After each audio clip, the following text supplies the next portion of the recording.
This is David Kroodsma with Hub Culture at COP16, and today I'm joined by Jennifer Scott, the Global Director of Strategy at Ogilvy. Jennifer, thank you for joining us. Pleasure, David. Ogilvy conducted a survey of the opinions of COP16 participants. Can you tell me more about the survey and what you found? Of course.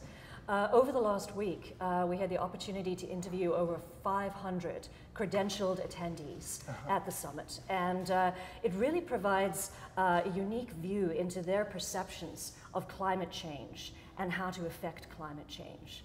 And among the folks we spoke to included government delegates, NGO representatives, labor and trade union representatives, scientists and scientific experts, as well as the media and bloggers. Okay. And what we found overall was a significant degree of pessimism about the state of action to address human-influenced climate change.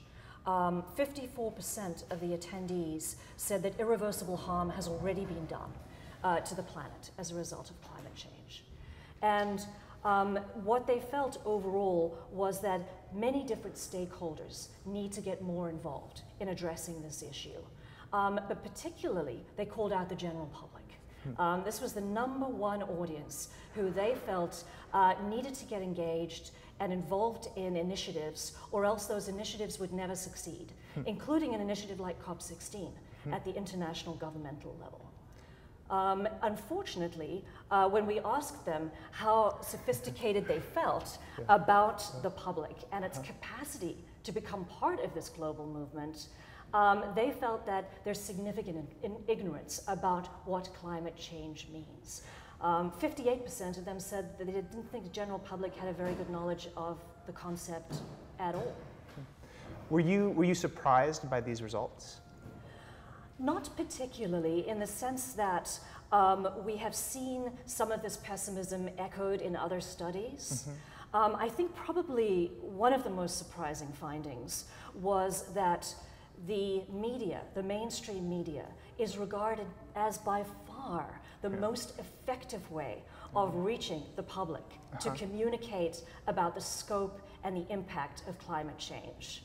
But at the same time, what we found is that 9 out of 10 delegates felt that the media was not very good at communicating this message in a legitimate and trustworthy way. So for the delegates, they really laid out the problem in that sense. And is there any ways that you feel like your views on this issue differ significantly from what you saw the survey of the people at COP16? I think in one key respect, which is we polled the attendees on the most compelling messages that could be used to motivate interest in and engagement in climate change initiatives. And they highlighted really quite negative evidence.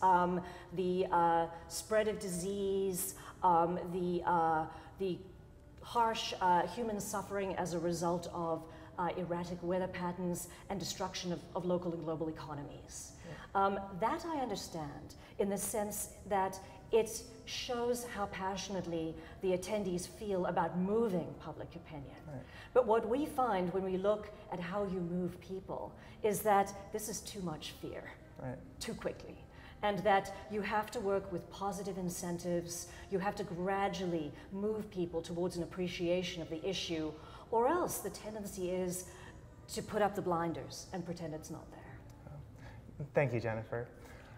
I'm David Kroodsma with Hub Culture, joined by Jennifer Scott, the Global Director of Strategy